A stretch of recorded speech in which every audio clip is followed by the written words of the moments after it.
Real Talk, USA. It's my house, come on, turn it up.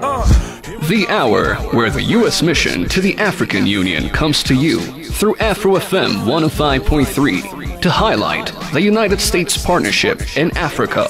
Current issues will be discussed. Guests will engage on a variety of topics ranging from politics to jazz. Co-hosted by Sullivan of Afro FM and Chris Meade of USAU. The show will air every Thursday from 5 to 6 p.m. Feel free to participate by sending messages to the USAU social media sites www.usau.usmission.gov or www.facebook.com/USAU and follow USAU on twitter.com/USAU. Just relax. Welcome to my house. Real Talk, USA. Welcome to my house. It's my house. Hello everyone, this is our weekly show, Real Talk USA on 105.3 Afro FM, and it's me, Sullivan, with Chris Meade. How are you, Hugo? How are you? I'm doing okay. You? I'm very good. Very good. So what do we have today? Well, today we have a very special guest, Acting Principal Deputy Assistant Secretary Steph Sullivan from the Africa Bureau of the U.S. State Department. Ambassador, I have a title as well, former Ambassador of the United States on our show today. So welcome. Thank you so much. It's a pleasure to be here. Well, ma'am, what brings you to Africa? Well, on this particular trip, I stopped in Nigeria on the way here. And as you may know, President Buhari has an official visit with President Trump next week. So I had an opportunity to speak to people in Nigeria about that. And there was also the Africa Land Forces Conference, and I had an opportunity to exchange with several of the Army commanders about topics of mutual interest around the continent. I also got to go to Lagos for the very first time, met very interesting people there. It's a very vibrant city. And then happy to come back to Addis. I was here actually briefly during the visit of our former Secretary of State, Rex Tillerson. I remember. Last month. And this time I was here for the Group of Seven consultations. The G7 is hosted by Canada and this year. And there was a desire to come to Addis to have a chance to confer with African Union officials on topics of mutual interest, as well as with some think tank individuals. And it gave me an opportunity to have a couple of side meetings as well. Ma'am, for our listeners, not everyone is a diplomat. What is the G7? So it's a group of 7 like-minded countries, some from Europe, North America, and Japan. And there's ongoing meetings this week in Toronto at the ministerial level, which will be followed by a presidential level summit, head of state summit, in June. And so really it's an opportunity to exchange views on our shared interests and common goals throughout the world. And there's an Africa component. And this was the Africa directors of the G7 countries getting together to talk about, to speak with the AU about the kinds of priorities the AU has and where we as a group can align our efforts to support that in furtherance of our common interests. I mean, what are some of those areas where we have shared interests? Well, to start with, 2018 is the year to fight corruption. It's probably going to take more than a year, but it's good to shine the spotlight on that. And so looking at areas such as governance, as well as economic development, as well as security. These are broad baskets I can talk about at more depth, but these are the essential components of our high-level dialogue with the African Union on a bilateral basis with the United States, but there are also areas of interest for the G7 in cooperation with goals the African Union is pursuing with its member states. Ma'am, you know Africa pretty well. Can you give the listeners a little bit of background about where you've served before? Sure. I first came to Africa in 1980, so I'm really old. Most of the listeners probably weren't born yet. But that's okay because there's a youth bulge in Africa, and we could look at that as a threat or an opportunity. And I came as a teacher. I was a Peace Corps volunteer in the now Democratic Republic of Congo. And so I had a lot of opportunity to exchange with youth at the time. And I taught at a girls' school. I taught English. And so that showed me very early on the importance of education for the girl child and the equal opportunities that my students had. And so I spent 3 years doing that. And our foreign service, I'm a career diplomat now. It's not an automatic path. You have to take an exam. And it's a complicated exam. It talks about history and economics and other kinds of things. And I finally passed on the third try. So ultimately, I think it's a test of persistence. And so when I was accepted and had our entry-level training program, I looked immediately on the list to see which posts were in Africa. And Cameroon was on the list. So I raised my hand and said, I really want to go to Cameroon. So my first posting was in Cameroon. I spent most of the time in Douala as the administrative and consular officer. We did a lot of logistics works for bringing things in through the port that supported 5 landlocked posts. And then I spent part of my time in Yaoundé as a political reporting officer. Other overseas assignments included political chief in Accra, Ghana from 1997 to 2001, and that was a very interesting time. Ghana was starting to take the democratic path more seriously, and there was a watershed election, and President Jerry Rawlings is truly a hero, the second father of his country, by handing over peacefully and paving the way for Ghana to continue its upward trajectory in economic development, in being a beacon of democracy. My most recent overseas assignment was in Congo-Brazzaville, where I served as ambassador for nearly 3.5 years. And that was I raised my hand for that assignment because it was in a different country, but only 50 miles from the school where I had been a teacher.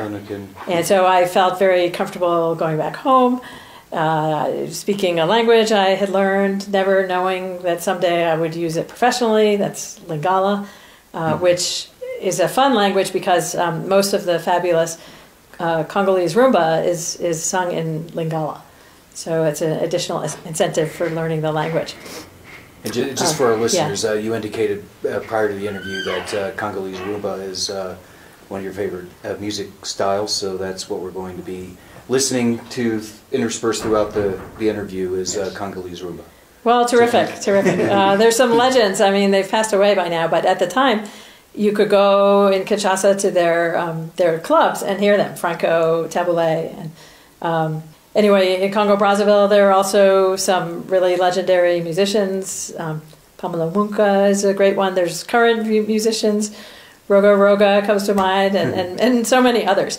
But it makes it fun. You know, being a diplomat is not all about wearing a suit and being in the office all day. It's getting out. It's getting to know the people, getting to know the culture, going to the stadium, just really immersing yourself.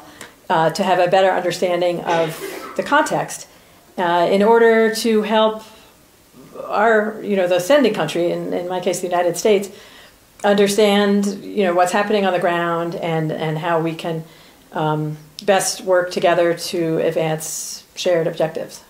I'm very interested in Congo-Brazzaville because of the sapeur. Oh, yes, indeed. It's very, for the listeners, it's a culture of very...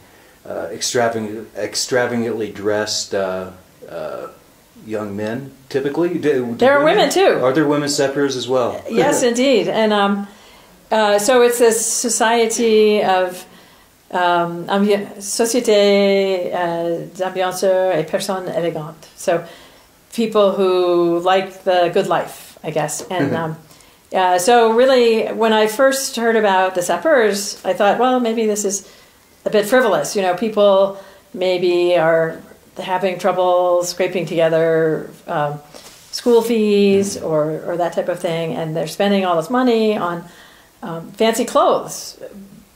but later, Congo Brazzaville experienced a civil war, and the culture of La SAP, it brings people together from different parts of the country and their competitions, and so in a way, there's a unifying feature to it, because it is just a way to kind of strut your stuff. And then I found out that you don't even have to buy it. You could trade clothes with other people, or anyway, it's created quite a sensation. There's quite a bit of attention to that, and there's a season, when people who are based in Europe come home on vacation, and so there's a particular time of year when it's almost like bird watching. Well, it has nothing. I got sorry to bring that up. It has nothing to do with anti-corruption, but by way of background, you know a lot about Africa, and to just circle back to that point about anti-corruption. Can you tell us a little bit about, in your experience, how has corruption affected African society? Well, I think, there are many different manifestations of corruption. If you take the most common understanding of it, it's, I would say, diversion of funding that is meant to serve the people, and it goes into the pockets of individuals who are serving themselves instead of serving the people who elected them or appointed them. And this has a lot of ramifications because, if the quality of the schools deteriorates, if the hospitals and clinics are not functioning because people aren't being paid because the government budget has been siphoned off by political leaders, it not only makes a community less prepared to contribute to the development of that society, but it erodes the trust between the community and its elected leaders. And then it doesn't make people willing to sacrifice. It makes people, it shows a bad example, and then other people, if they can't make ends meet because their salary is being siphoned off, then they're also going to perpetuate that at every different level along the way. And it makes it very, very difficult to dig out of that hole in order to have not only individuals, but also a country reach its full potential. Mm. Well, how can we combat it? They say that awareness is the first step in tackling a problem. And again, I commend the African Union for identifying corruption as a theme for this year's efforts. And so I think transparency is very important. You may have heard the media referred to as the fourth estate of the realm. Very critical to have a functioning independent media in a democratic society who can ask the tough questions, not just be a propaganda arm of the ruling elite, but really to help the voters have a good understanding of what the issues are, what the character traits are of candidates, and then to help people understand, okay, here's where either money from your taxes or money from our natural resources, here's where that's going into the budget at the National Assembly, say, and then what happens next? Does that go filter to the local level somehow? Depending on each country's organizational structure, or is it a country that has an enormous amount of wealth but a great deal of poverty, and people don't see that? So again, the media is a good way to shine a spotlight on just that kind of accountability. And then free and fair elections are an important way to combat corruption, because if you have a choice between leadership that will divert resources for their own purposes and others who, will have a platform of helping communities develop themselves and develop the country, then, if an educated voter can make their own decisions. Got it. Well, you mentioned Ghana. I think Ghana is a good example of a country that's, I don't know the corruption levels in Ghana, but I think it's one of the better countries in terms of the measure of corruption, no? Well, I would say, yes, if you look at the Transparency International Index, that's a very objective index of corruption throughout the world. But again, there's a vibrant civil society, there's a rambunctious media, and people ask questions and they dig deeper, and if what we would say in the United States is follow the money. You know, you don't just take everybody's answer the first time you ask the question. You maybe have to talk to a lot of different people when you're following the money and finding out, did this money go to its intended purpose? And if so, how was it? Was it used responsibly? And so it ties into the whole thing of accountable governance and how the kind of social compact between elected or ruling officials and the people that they are there to support. Now, you mentioned a couple of things that African, like the countries, can do. Is there anything that the United States is doing to combat corruption in Africa? Sure. I mean, whether it's journalist training or technical assistance to people whose job it is to follow the money within the bureaucracy, whether it's building capacity in parliaments, for oversight committees to really own the power that they have by their constitutions and not just be a rubber stamp, but really ask those questions of the executive branch. And then, for example, many of you have probably heard of the Millennium Challenge Corporation, and this is let's say a development construct, or as an organization the United States has, and based on certain benchmarks, one of which is corruption and maybe basic health, primary education. There are a lot of different criteria. Free media, free and fair, elections. So there's a whole variety of kind of a checklist to see how countries do. And countries that are corrupt are not going to be eligible to receive these funds that are intended to help develop in whether it's infrastructure or transportation routes or appropriate jobs. You know, not everyone needs to have a doctorate in philosophy. When you look at the youth bulge, how are those youth going to earn their living? Mm-hmm. You know, 70% of the population of sub-Saharan Africa is under age 25. And with structural adjustment in the 90s and ongoing in certain places, not everyone is going to be able to get a job as a functionary in the government. So how do you encourage the private sector to develop? How do you encourage investors to come who will create jobs not just for the United States citizens, but also in Africa? And so these are some of the ways that, again, the corruption can eat into opportunities that are even beyond the resources that a country would have, but can deprive a country of additional opportunities to develop. So, Ambassador, I want to ask you a question about what I think is a different kind of corruption. So in the United States, we've seen the Me Too movement. We've seen the Me Too movement force Americans. It's kind of forced us to acknowledge the level of the number of men in high places who either sexually harass their staff or outright sexually assault them. In my view, a lot of people's view, this is a kind of corruption in and of itself, when you have to hire or fire somebody and the sexual favor is exchanged. Like, doesn't it, in your view, is that a kind of corruption as well? Absolutely. What I mentioned earlier was really kind of the most maybe the first thing people think of with corruption. But when you essentially make a playing field that is not level for 51% of the population, whether it's what people refer to as sexually transmitted grades, where in the school level, teachers might seek sexual favors and pressure of female students in order for them to get a passing course grade, even if they're the most brilliant pupil in the class.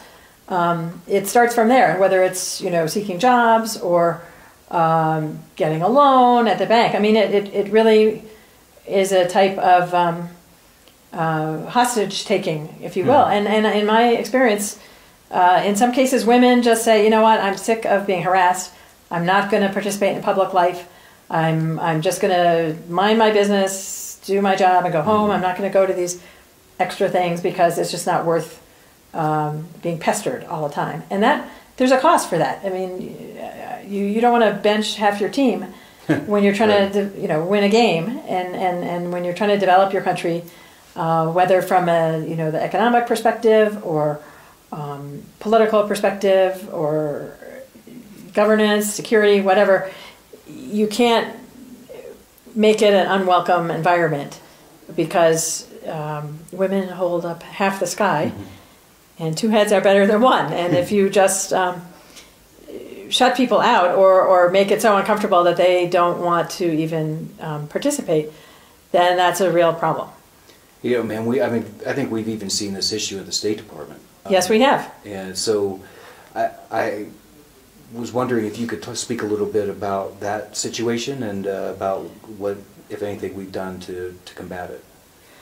Well, I'm not going to bore you with my Me Too stories, but every woman I know has had a Me Too experience to some degree or another. But our previous secretary took this harassment and the whole thing in a very serious way, and the entire State Department has participated in some training, anti-harassment training. I think sometimes people say things and they don't, either it's inappropriate use of humor or they don't realize how it creates a hostile work environment. And that's a crime in the United States. And it's not just the individual person who's creating a hostile work environment, but in our system, an institution can be held liable for a hostile work environment. So as a leader in our State Department, I mean, I take it very seriously, and we certainly encourage anyone who feels they are experiencing a hostile work environment of any kind to speak up. And let me just say, this is not about what somebody's wearing. Okay, this is a power game. This is a more powerful person preying on someone who is beholden to them in some way, and it's a power game. And I think that a lot of times people get distracted and think it's about the sex or the what is someone wearing, and that's not what this is about. And I think men have become much more sensitized. I think many men thought it was affecting someone else's wife, girlfriend, sister, mother, daughter, and now they realize it's really everybody. And that's just the United States. I mean, as a man, I've been shocked. Mm-hmm. I don't know that, I would think that I had been largely out of the range of accusation on this, but you never know. I never know, looking back over my life, what I've said or what I've done to make someone else feel uncomfortable. And so this whole Me Too movement has, for me, it's kind of brought it home, like, to be, wow, I didn't know it was that pervasive, and I didn't know that it was that damaging. Right, because what it does is it shuts people down, and it in the United States, when I was growing up, there was an Army recruiting slogan, and it was "Be all that you can be." And whether it's corruption or shutting people out or harassing them so they self-select out, or pressuring journalists so that they can't report freely and fairly, it doesn't create an environment where people can be all that they can be. And when the people can't be all that they can be as individuals, the countries are also held back. And I think, as I mentioned earlier, awareness is often the first step in coming up with a solution. So I think it's a good thing that people like you, people like my husband, other people are realizing, like, wow, the magnitude of this is enormous. And that's one of the biggest things I think about, is that people are taking it seriously. Right? Yeah. I mean, we were seeing people who normally would kind of, well, but that's not paying me. Attention. Yeah, right. not paying attention. Ma'am, do you have any advice for anyone listening, any young women or old women that in the audience that are going through this now? Like, do you have any advice about practical steps they can take to fix the situation? Well, I would say that not every country has the same legal framework that the United States does. But from a personal perspective, I think it's really important for people to find a trusted ally who they can talk to about this. And then depending on the country, there may be systems in place where one can report this either through the local governance structure or through their employer or at a school. There's, usually an administration or hospital.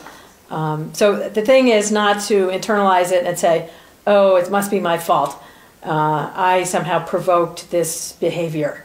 And to be strong and not to let silence be consent, and to really, again, shine a light on it. Because if 100 women have been harassed by the same person, but they never talked to each other and they never told anyone, then there's going to be 101, 102, and so on. So I think it's really, really important. And when it becomes socially unacceptable, so it's not just women calling men out on it, but men kind of being so aware that they don't allow this kind of demeaning behavior or language, I think that humanity will have made a great leap.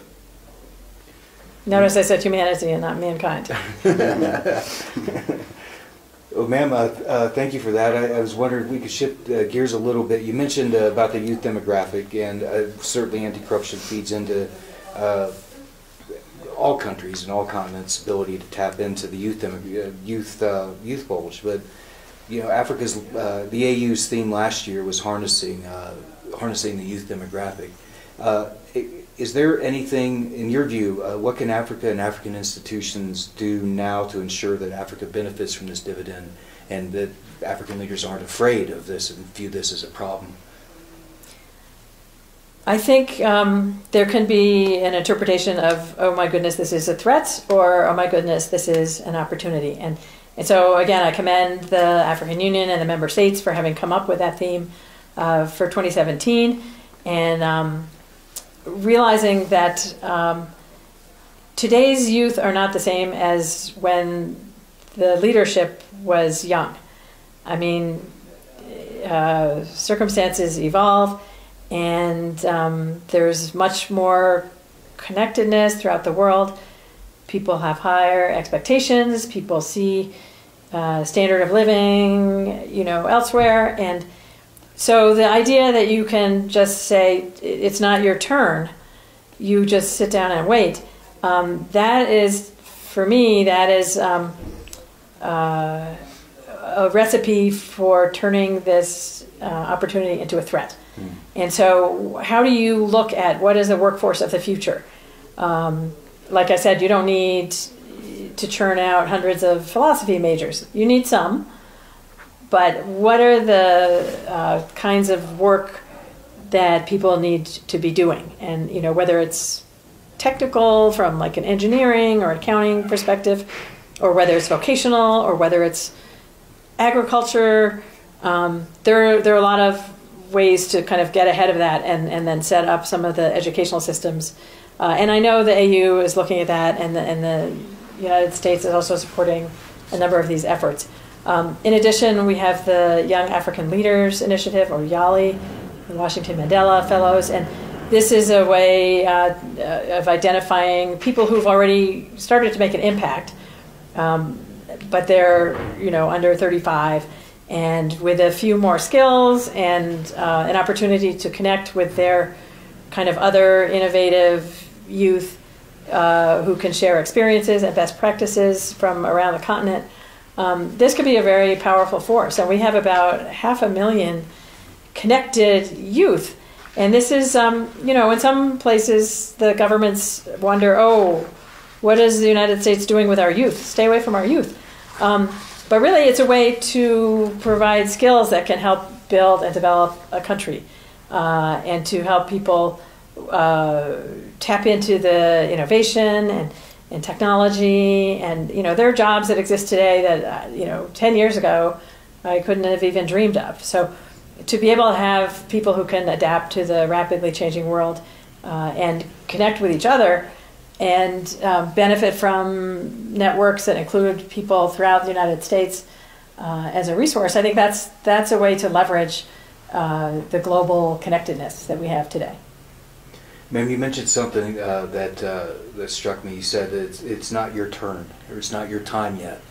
And, it's kind of raised the issue that some of us have observed that it's not just the African Union is but one example. It reflects what's going on in the member states, that you have a very much older leadership and a much younger demographic that they're governing over. I was wondering, it raises for me the issue of AU reform. Ma'am, what reforms do you think the AU should make? Well, I think the AU is already looking at some very important areas, whether it's tighter accountability, stretching the precious resources farther in a more efficient way, looking at an inclusive governance to include not just the youth, but women. There was a conference today at the African Union related to women's participation. I think that the kind of transparency that, again, I think the African Union is on to some really powerful initiatives, and not everyone is always coming along at the same pace, and so it's important for not just to talk about the reforms, but figure out a way to implement them.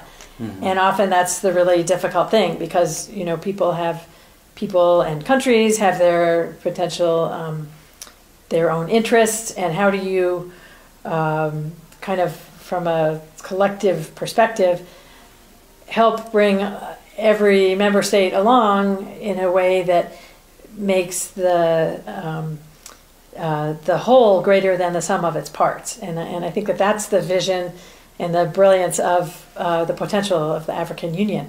And let me just add to that the United States is heavily invested in the success of the African Union and of Africa. We would love to see a larger middle class with whom we have a deeper trading relationship. We would love to see the need for fewer peacekeeping or peace enforcement operations. We would love to see better governance throughout because of the connectedness between delivery of services, economic development, resilience against extremist ideology, because you know what? You're not living in an ungoverned space. You're contributing to the development of your country. You feel happy that your essential needs, your schooling, your health, you have job opportunities. And when you have the belief that you have an opportunity, you're a youth, you're going to stay and put those creative energies to use to develop your country. You're not going to walk across the Sahara Desert. You're not going to drown in the Mediterranean. And so I think there's a growing recognition that it is in everyone's interest for Africa to succeed. Let me ask this question. The African Union is a great convener. It convenes Africa. It brings people together, sets agendas.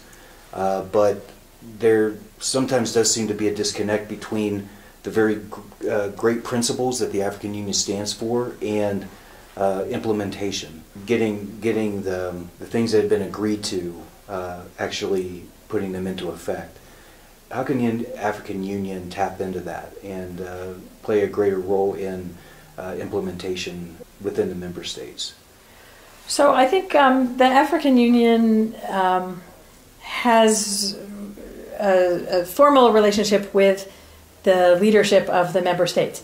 But what I think is really commendable is the establishment of this relationship with civil society, this relationship with youth who can start to get an idea of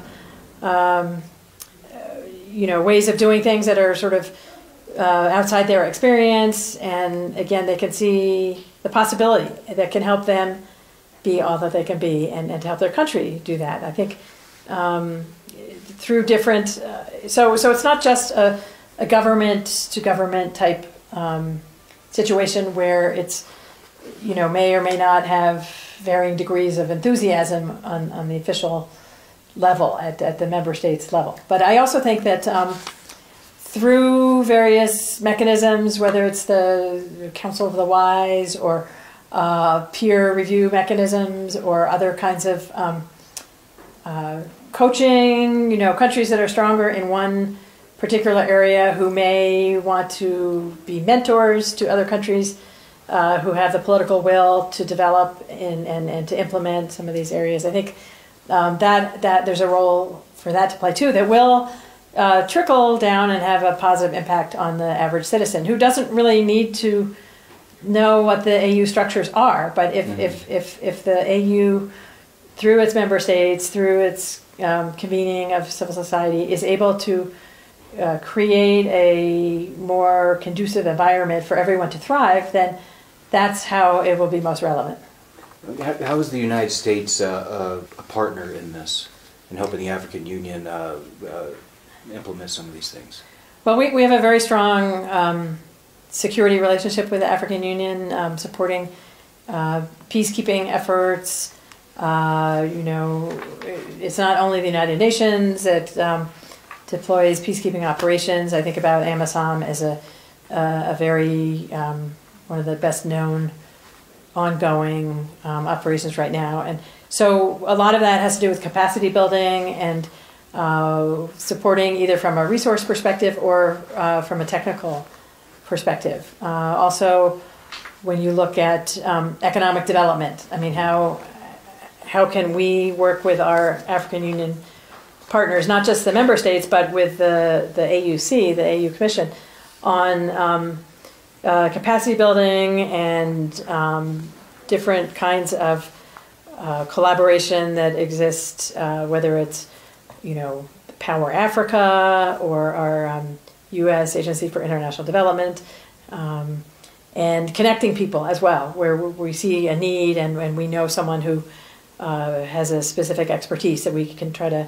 connect people, I think is a very important way. And whether that's on specifically related to trade issues or development per se, or whether it has to do with governance, rule of law. We have a ongoing project related to rule of law, technical assistance. Again, we were talking about anti-corruption.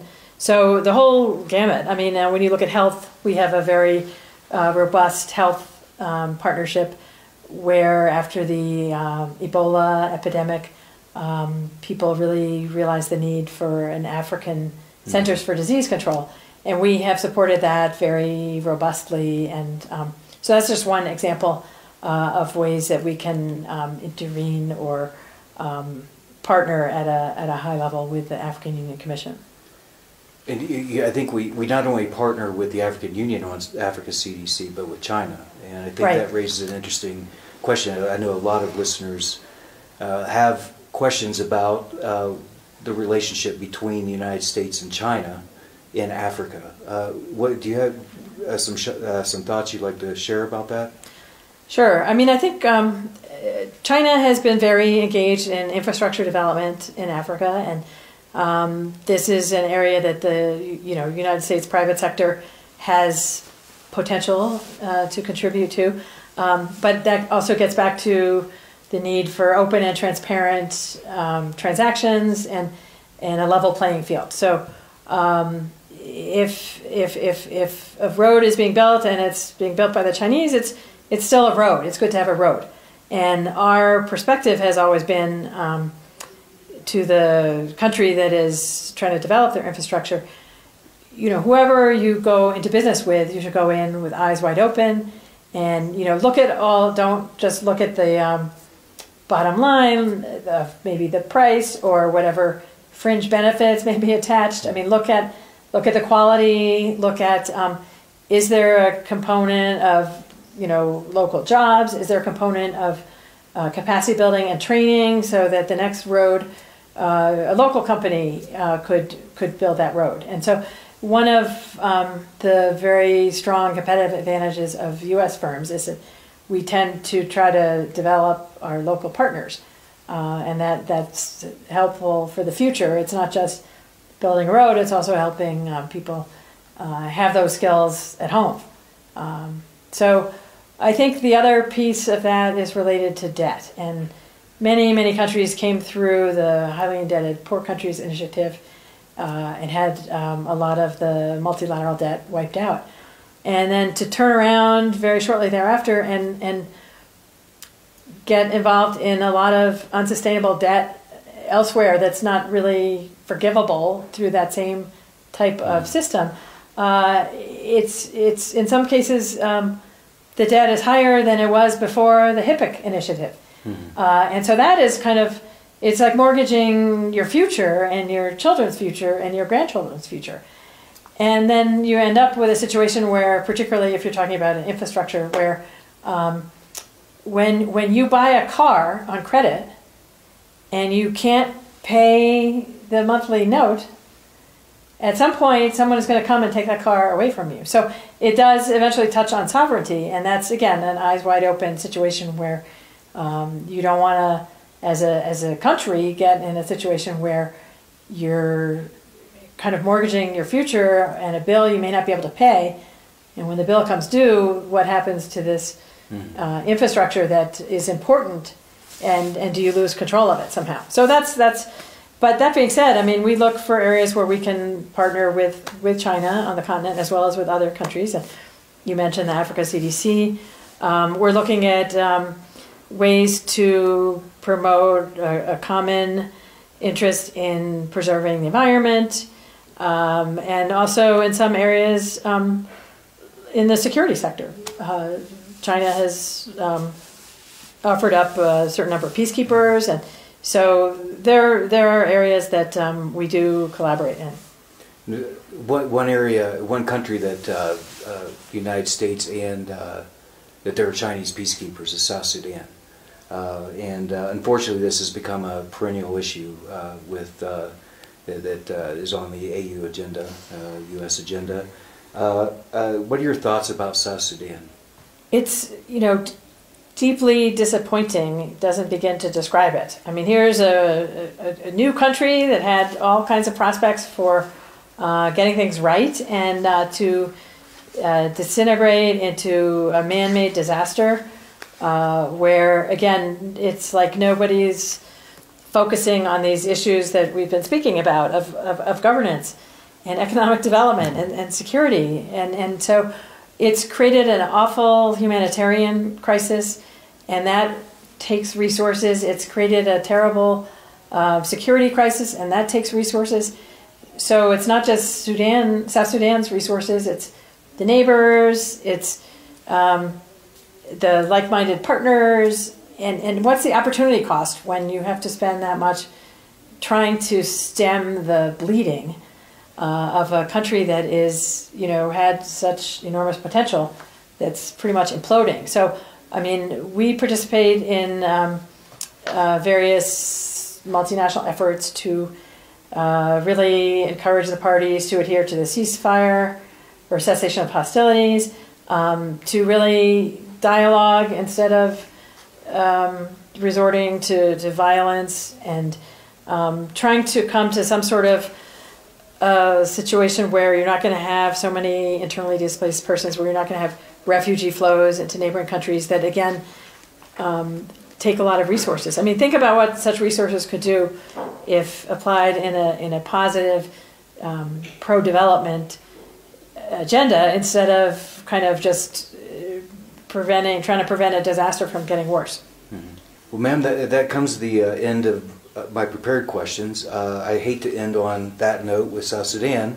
I was wondering if you'd like to share something more upbeat about where are you from? Well, I grew up in New York State.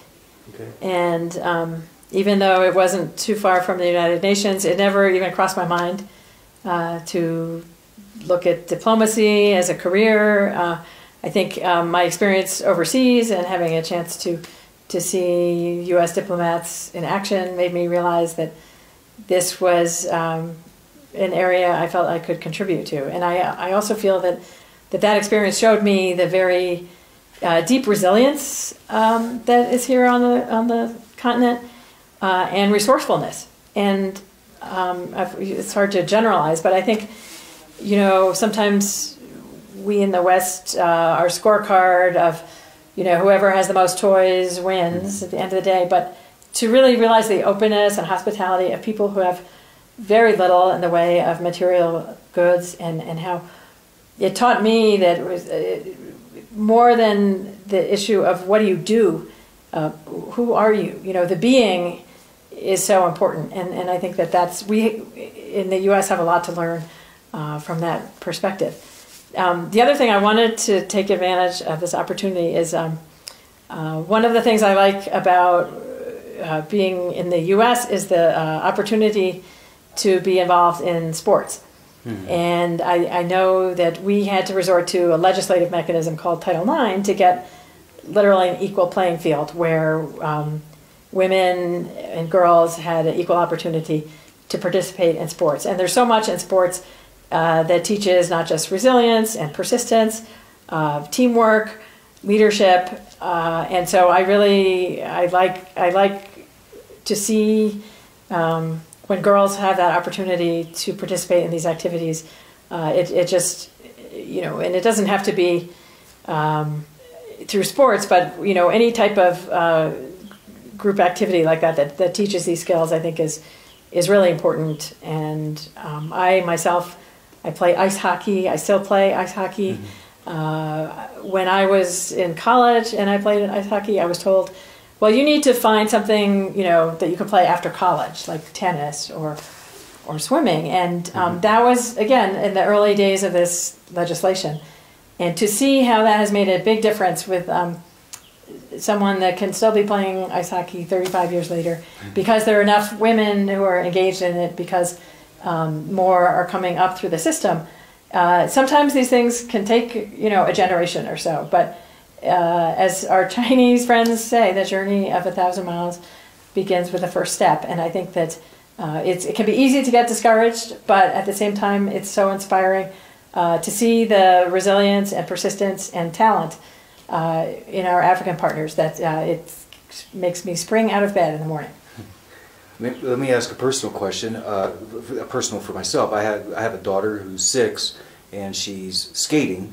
How do I encourage her to go into hockey? Does she skate here in Addis? No. So they're back in Washington. Oh, well, I'll get back to you offline, because there are youth hockey leagues, co-ed, and for girls only in different places, and it's been a rewarding experience. I also played soccer, and soccer is the game that is played around the world, and it's opened a lot of doors for me, both at home and overseas. So I think it's just important to get out and do something productive, and it keeps you fit, challenges you mentally, again, gives you these opportunities for teamwork and leadership and persistence. Very good. Well, Ambassador Sullivan, thank you so much for appearing with us on Real Talk today. I wish you a pleasant rest of the trip, and hope you can appear again sometime in the future. Thanks so much, Chris. It's been a real pleasure.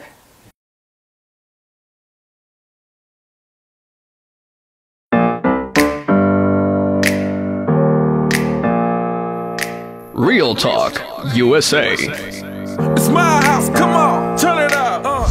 The hour where the U.S. mission to the African Union comes to you through Afro FM 105.3 to highlight the United States partnership in Africa. Current issues will be discussed. Guests will engage on a variety of topics ranging from politics to jazz. Co-hosted by AUL Sullivan of Afro FM and Chris Mead of USAU. The show will air every Thursday from 5 to 6 p.m. Feel free to participate by sending messages to the USAU social media sites, www.usau.usmission.gov or www.facebook.com/USAU, and follow USAU on twitter.com/USAU. Just relax. Welcome to my house. Real Talk USA. Welcome to my house. It's my house.